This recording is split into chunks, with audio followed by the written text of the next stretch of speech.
Hello and welcome to Heartbeat. This week, Peter had the chance to sit down with Sir Brian Souter. I'll bring you a roundup of the news from home and abroad, and William will give us his viewpoint on Gen Z.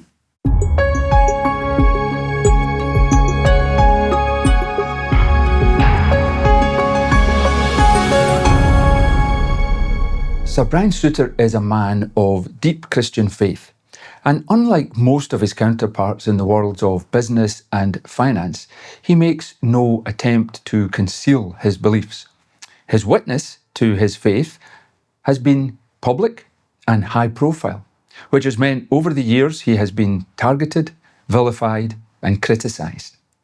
Having stepped back from his involvement in the Stagecoach Group in 2022, he now focuses on his other business interests and the work of the Souter Trust, which continues to support charities and individuals in a wide range of areas. And Sir Brian joins me now. Brian, thank you for joining me and welcome to SPUCTV. As a successful businessman, how hard have you found it to bear witness to your own faith in the world of business and finance? Yeah, well, that's a good start-off question, Peter. I've not really found it too difficult to do that. I think it must be really difficult for people that are working in state institutions these days, you know, social workers and doctors, and even in government, because there's so many conflicts of interest. So one of the fortunate things about being in business is you're kind of not constrained to the same extent. So when it comes to expressing yourself freely, right? So I've always felt that I should respect other people in the workplace. Lots of people don't share my views, and I respect that. But what I've tried to do is I try to live out my faith day by day. I feel like that sometimes, right? But you know, I've got a perfect example in Jesus Christ. That's why I'm always going to fail, probably, because he is the perfect example. But I want to try to emulate him as much as I can in how I conduct myself each day. And it's interesting, you know, I used to have a company with 38,000 people working for us at one time. And we had a very low number of employment tribunals and that type of problem. We never really had a problem where, you know, there's been so much problem in the workplace with sexual abuse and this type of thing, you know. And we never really had a lot of that problem. All companies have some problems with it, but I think that it's really important that you lead from the front. And I think if you set the tone in the company, that it makes a big, big difference, and other people will take their cue from that. So for me, it's about the rules that we have as Christians, living them out. It's about emulating the role model, who is Jesus Christ, and it's about experiencing the Redeemer that Jesus is and how he can touch and change our lives, because we all need that personally. We can't do this in our own strength. We need God to help us, and he does that through his son, Jesus. So I think the rules, the role model, and the Redeemer are the things that help me to witness for him in business. A new form of the 3 R's, basically. Yeah, absolutely. So obviously the backdrop to that question is really that we're very conscious that in the last 20 years, in our lifetimes, we've become a very secular country. It's a big change. It's a massive change. Secularism and humanism have grown way beyond what we might have imagined. Do you think we're at the point where we're now too post-Christian to ever come back again and create the wider Christian culture that once was here? And I think to answer that question, you need to kind of take a step back and have a kind of cold look at what's happened. Will we ever go back to institutionalized Christianity? I don't believe we will. And I'm going to say something that might be shocking. I think that's a really good thing, because I think part of the problem was institutionalized Christianity. And it's interesting, you know, that the churches that are doing well are the disestablished churches. A lot of the charismatic churches, the black churches. There's a lot of growth in churches just now. But it's interesting. It's almost like we are in the post-Christian era, but something exciting is happening, I think, just now. And it's this. It used to be that our biggest problem when we went to share our faith was that we were associated with the institutions of Christianity. And that had a very negative connotations and image for people, right?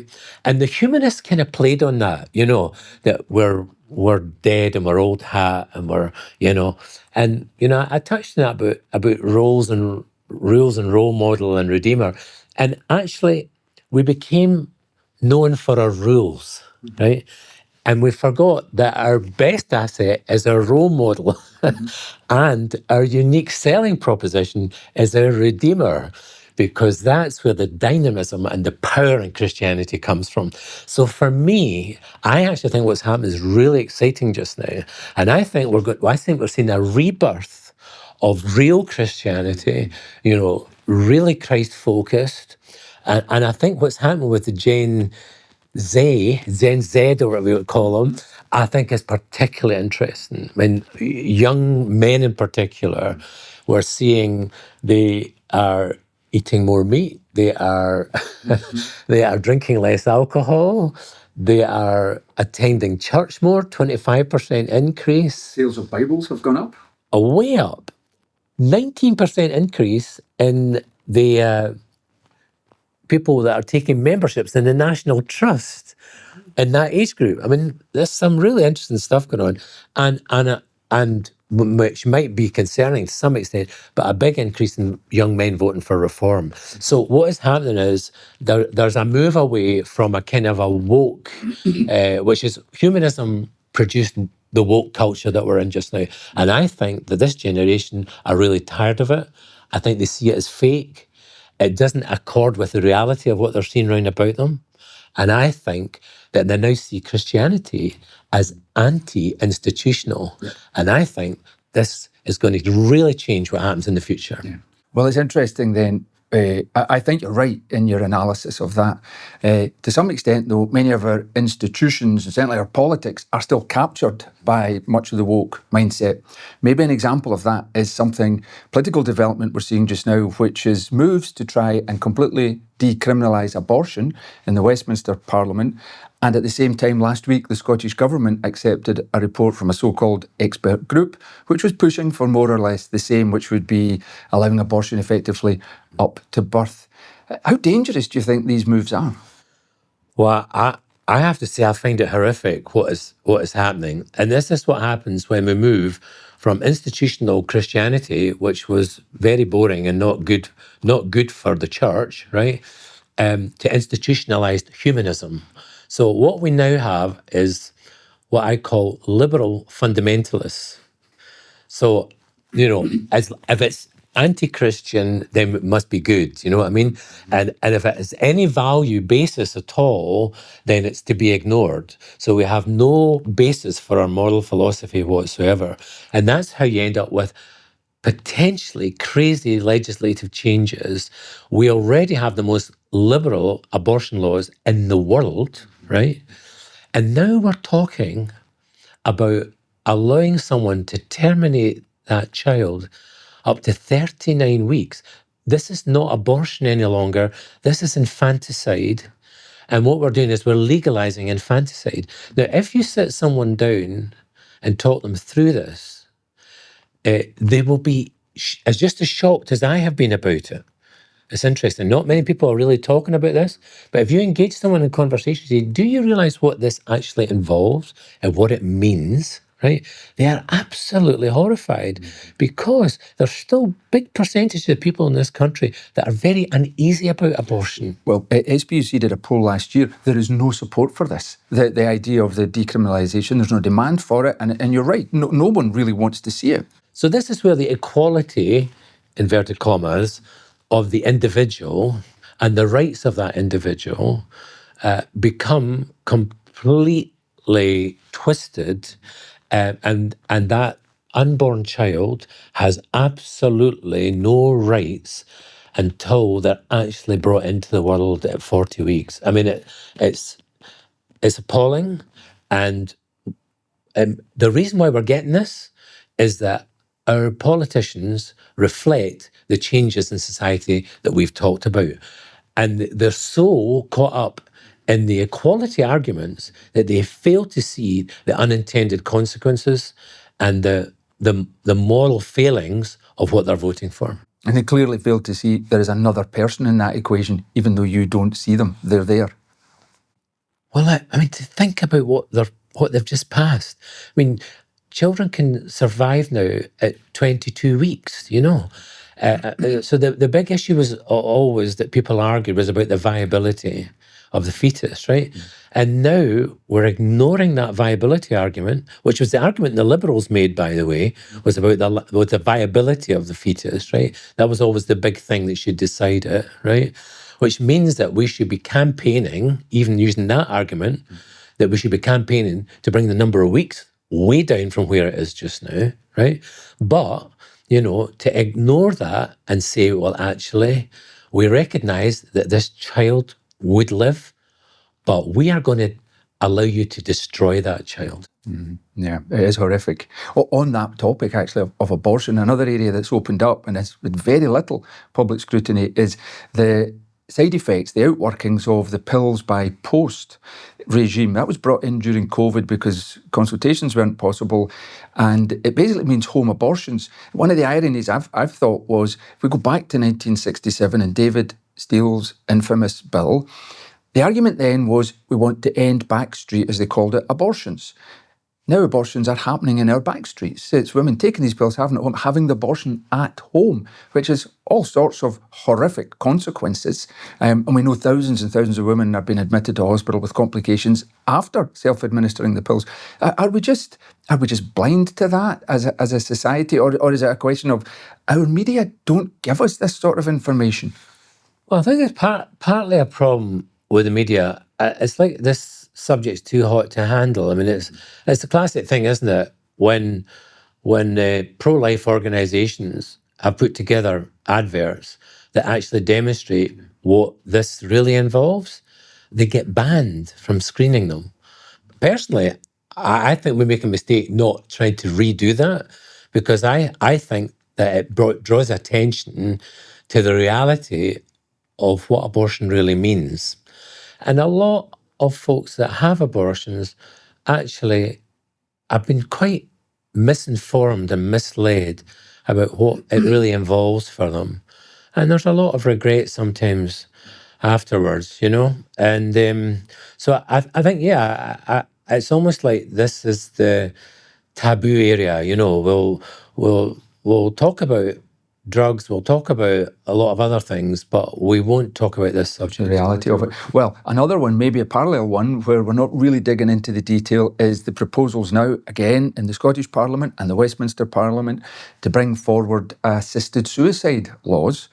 Again, I think on the surface, a lot of people think, well, if someone's terminally ill and if they're in pain, etc., etc. But once you start to dig into that, you see this won't be restricted to people who are terminally ill. Every country that's passed it has eventually pushed it further and further down. It is a slippery slope.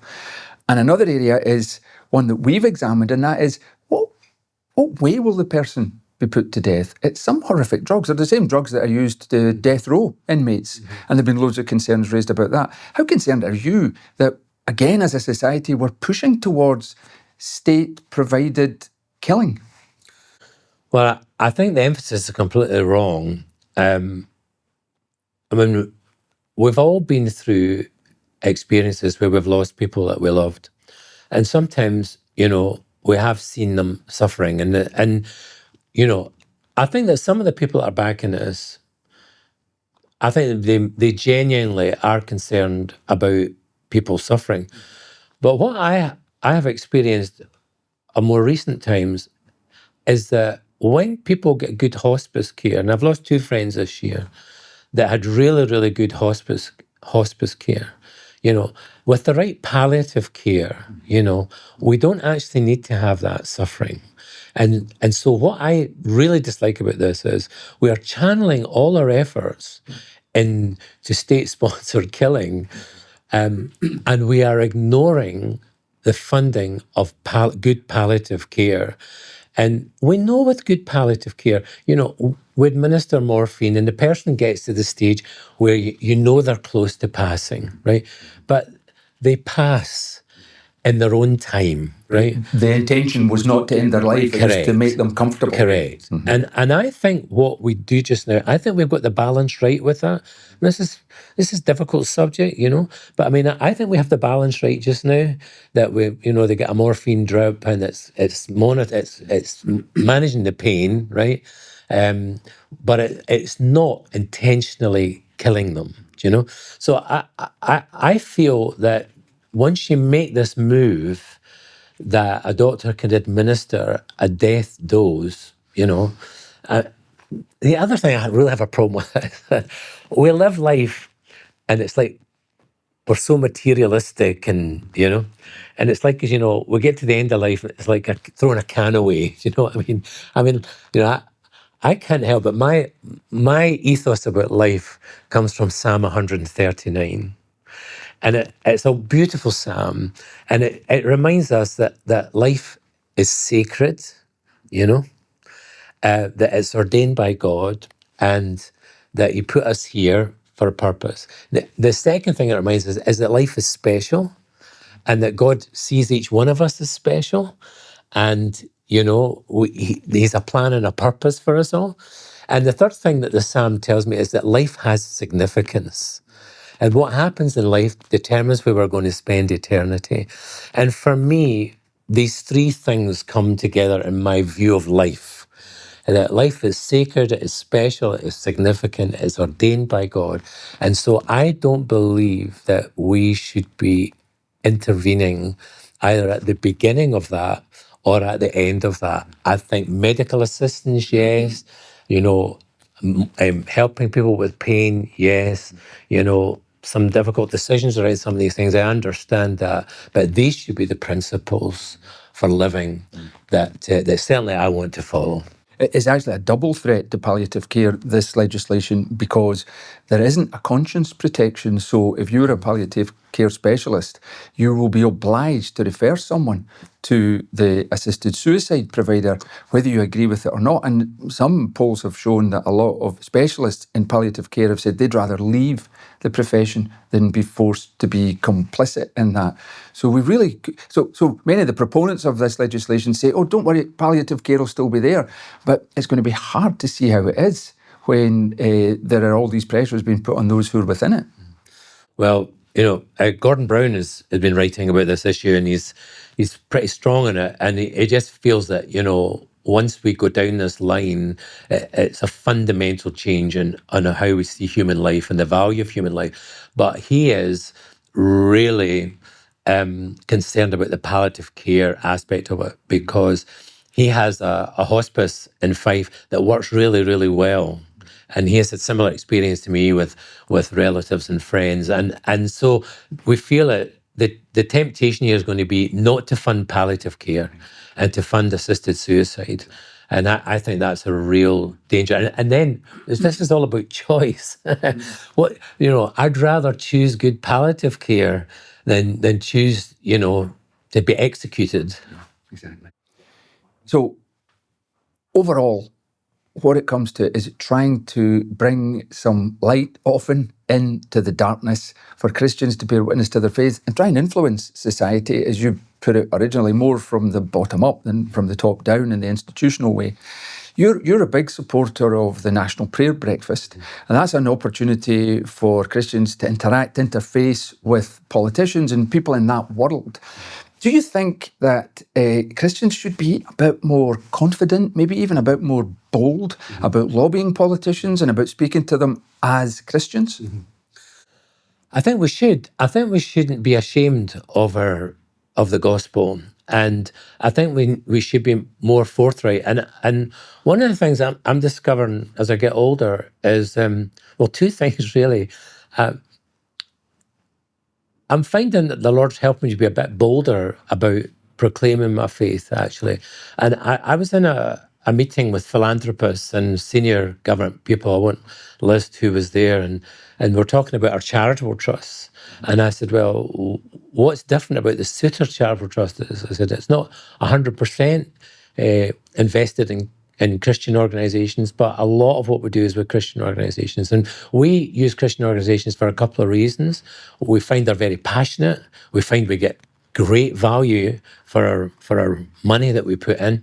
I said, and the other thing is this, we believe that the resurrected Jesus has the power to transform people's lives. And I just said it in the format, and there is power in the name of Jesus. And when you're as forthright as that, it was amazingly well received. And people find it difficult to come back because that's what we believe. Why are we holding back about expressing what we believe, right? Because that's the truth of it. That's what makes us different. That's what's made us different. That's how we're making a difference on the world. So I think that's the first thing I think we should. And the second thing is, I believe that people are more responsive now than they have been at any time in my lifetime. We've tried atheism, we've tried humanism, we've tried nothingness. Now it's time for something. Yeah. Brian, thank you, first of all, for all that you do, for all your work, and particularly for joining us today. Thank you. Thank you.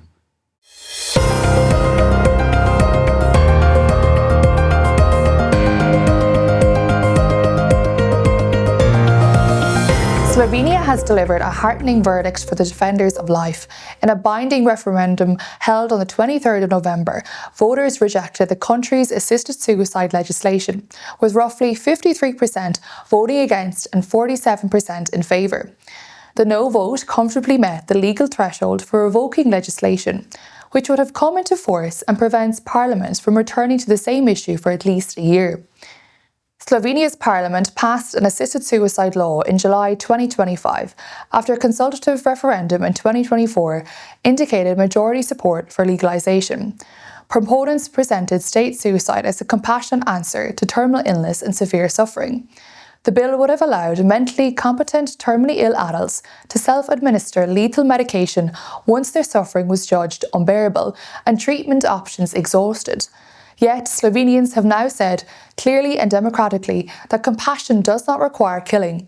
A civil society initiative, supported by the Catholic Church and the Conservative parliamentary opposition, gathered more than 46,000 signatures, well above the 40,000 required, to trigger a second vote. That campaign insisted that true dignity is found in care and the protection of every human life, not in offering poison as a solution to suffering. It's clear that many Slovenians sense the obvious danger of normalising assisted suicide, accepting that once the state authorises doctors to help end life, the pressure on the elderly, disabled and chronically ill will grow. Speaking exclusively to SPUCTV, Aleš Primic, founder of the Movement for Children and Family and a key organiser of March for Life Slovenia, explained why the referendum was successful. How did you manage to turn things around? That first referendum was not important and people didn't get much attention to it. But this one, on Sunday, it was decisive force, because if this law would be adopted on this referendum, the people would start dying because of poisoning. And of course, this is something completely different. Mm-hmm. And your campaign messaging was very blunt. You talked about poisoning of sick and elderly people. Did that very direct messaging help to change people's mind? That's what is really going on, because people are not dying because of drinking tea or water, but because of poison. And we just named it as the things are. I mean, the reality of dying in euthanasia process is because of the poison, and we have to say them that this is the reality. Mm-hmm. And like we do in the UK, you faced a mainstream media which was biased, and you made very effective use of social media. How important was that? We actually had all major media against us. More than 90% media were against us. complete government, universities, high schools, secondary schools. We were paused before the referendum was 30 to 60 against us. So we had a really, really hard work, but of course we all the time tried to stick on the issue and on the basic messages. We didn't want to go into their ring. We just wanted to fight our fight as if we didn't have any adversaries, you know. We just tried to message our three basic messages, and this is, it's going to be a poisoning people. We don't want to be poisoned. We don't want to be feared of poisoning, because it is completely new suffering if you know that it is possible that you're going to be poisoned. And of course, there are many possibilities of misuse of these procedures. And these were our three messages, and we just tried to point them out. And of course, that law was very, very bad law, which with many mistakes. And we tried to point out them. Well done. And were you surprised that you won then? We prayed a lot to win this battle. A lot of Slovenians all around the country, and also Croatians helped us with prayer. And of course, we had a lot of volunteers working all around the country. We had very strong social media campaign, and I think it was a miracle. You know, we think that it was a God's help for Slovenia to show us His might, and we are very happy to be able to be part of the God's miracle. Independent hospices across Scotland are warning that vital services for the dying are under severe threat as many face cuts within the next year. Reporting by sector body Hospice UK confirms that many expect to reduce services, beds or staff due to chronic funding shortfalls. With demand projected to rise by up to 20% by 2040, the sector's ability to provide compassionate, person-centred care is under threat. Hospice UK has identified a collective deficit of around £16 million for Scottish hospices, with many reliant on charity fundraising for around 2/3 of their income, while statutory funding lags far behind. As one hospice leader noted, expecting communities to fund vital end-of-life services while state support stays unchanged is increasingly untenable. The crisis carries additional significance. If hospices are forced to reduce care at the very moment terminally ill people need it most, some may feel prematurely pressured into turning to assisted dying. A risk SPUC believes must be guarded against. Strong hospices services are an essential safeguard against the option of assisted dying if that legislation moves forward. SPUC believes that investing in life-affirming care, not allowing it to erode, is crucial, and governments should guarantee sustainable statutory funding for hospice care, ensure pay parity with NHS staff to retain skilled workers, view hospice services as essential healthcare, not optional charity. Passing an assisted dying bill could spark an NHS exodus, as objecting doctors would have no legal security against being sacked, ministers have been warned. GPs who refuse to help end a life would receive no protection from being dismissed by the health service, according to the opinion of a leading human rights barrister, Aidan O'Neill KC. The opinion highlights the lack of real conscience protections for doctors, nurses and organisations such as hospices and care homes who do not support assisted dying legislation. Mr O'Neill raised concerns that if the terminally ill adults end-of-life bill is passed in its current form, it may undermine the state's duties to elderly, disabled and mentally ill people under the European Convention on Human Rights. He points out that general practitioners who refuse or decline to participate in the assisted suicide procedures which the bill would propose to legalise would receive no protection against being subject to detriment or dismissal by NHS bodies. Labour MP Kim Leadbeater, the architect of the legislation, has said the amendments to the bill mean medical professionals will be under no obligation to participate in the assisted dying process. She has proposed amending the Employment Rights Act 1996 so that NHS staff would be at no detriment for opting out. But Mr O'Neill pointed out that as GPs are not classed as NHS workers, previous case law shows they would not be protected from dismissal. He also points out that GPs would often be the first port of call for somebody seeking an assisted death, so if they object, they would still be required to direct people to further information on how to end their life. Aidan O'Neill also warns the Scottish Assisted Dying Bill contains even fewer protections for doctors and nurses, and Scottish Parliament lacks the legislative competence to implement them. Commenting on the legal analysis, SPUC Director Michael Robson said, "Thousands of doctors and nurses will be put in an invidious position to engage in an action they believe is fundamentally against either their religious or moral beliefs or violates long-held medical ethics that they should do no harm." Separately, the Game of Thrones actress Sophie Turner has appealed to members of the House of Lords to pause the assisted suicide bill, warning that it could put people with eating disorders at grave risk. Turner, who has previously spoken about her own struggles with an eating disorder, said the bill should be halted because it could make individuals with eating disorders eligible for assisted death at times when they are unable to access or accept treatment. Turner is not alone in raising the alarm. She is joined by TV personality Gail Porter, former Hollyoaks actress Stephanie Waring, and several leading mental health organisations, including Mind. All have signed an open letter coordinated by the eating disorder charity Eat, Breathe, Thrive, urging Parliament to reconsider the dangers inherent in the terminally ill adults bill.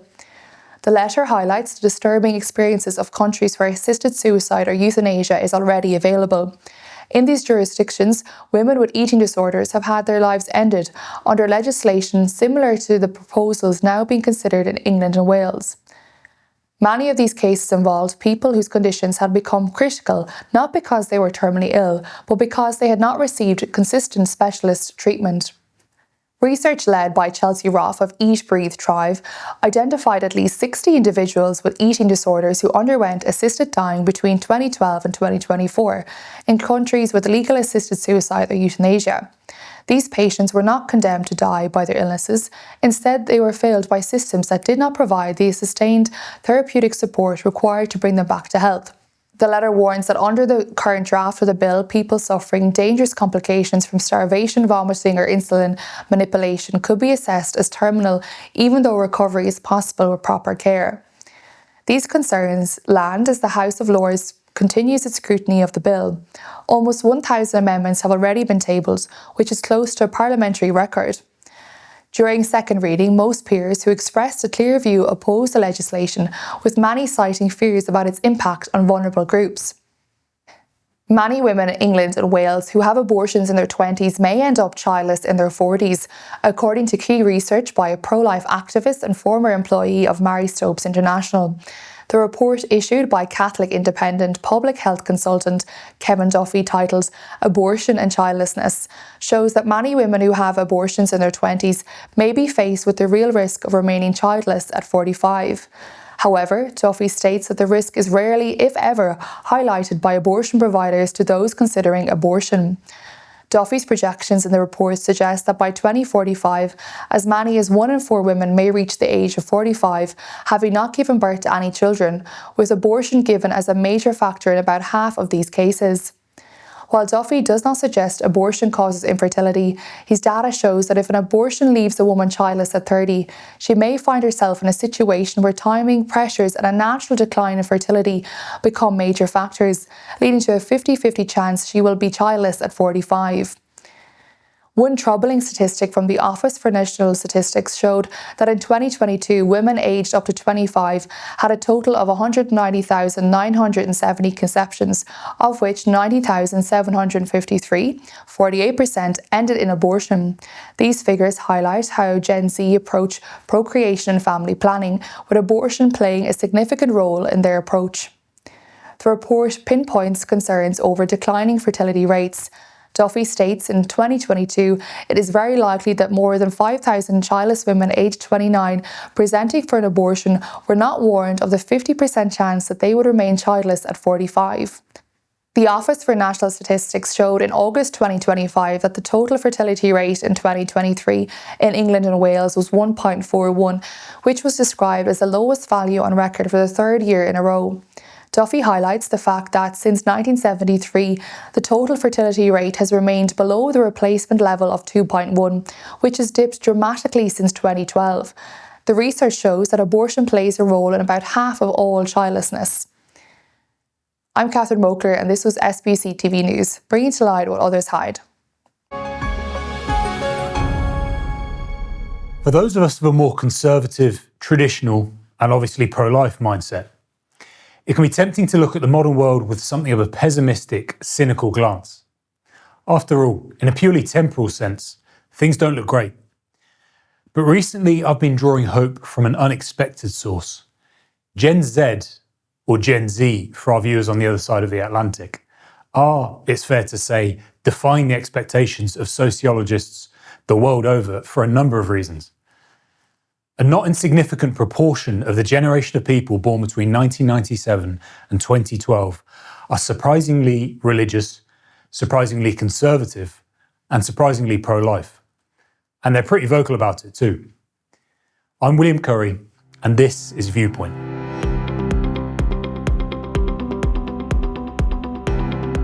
Before I heap praise onto a whole generation of people, I should declare that I'm a millennial, a generation perhaps best characterised as being tech-savvy, less likely to own the house we live in, and, according to the University of Cambridge, the most politically disillusioned generation in living memory.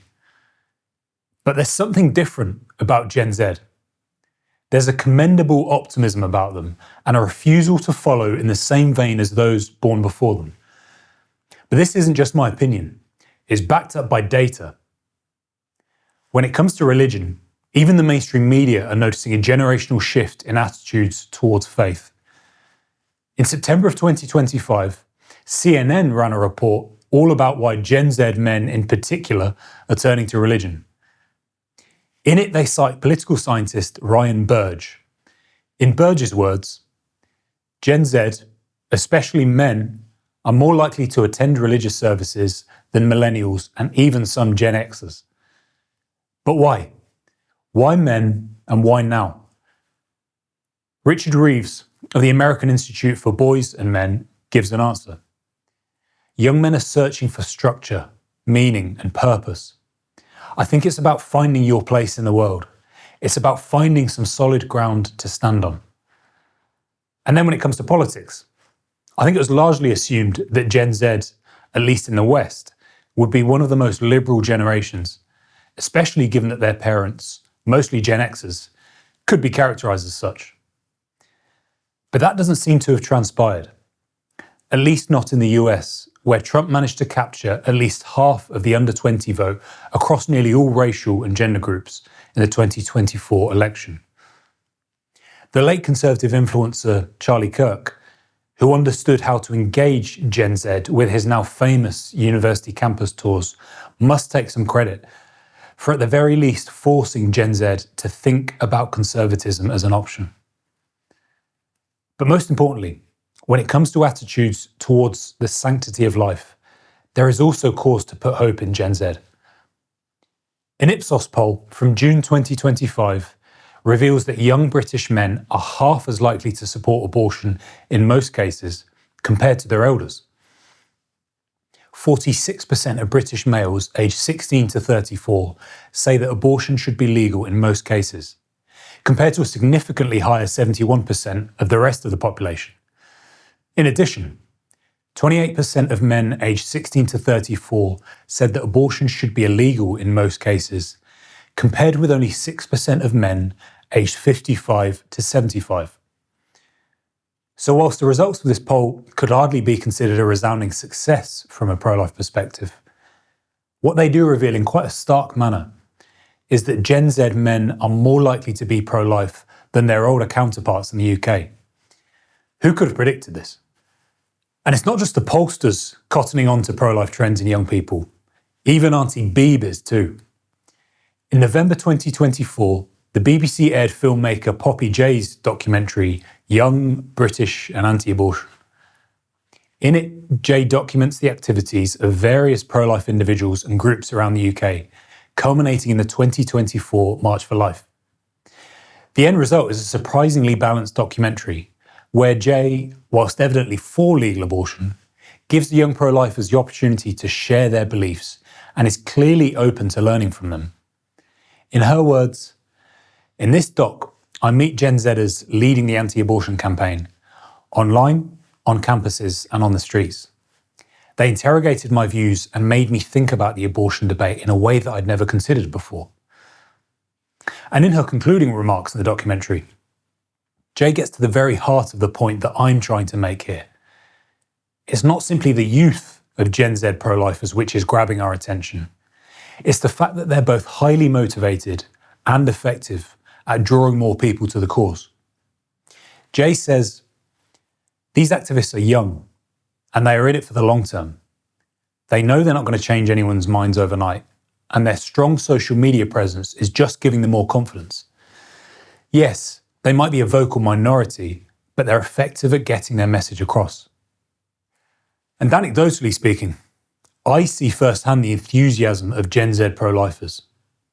I've even had the privilege of interviewing a couple of them for SPUCTV.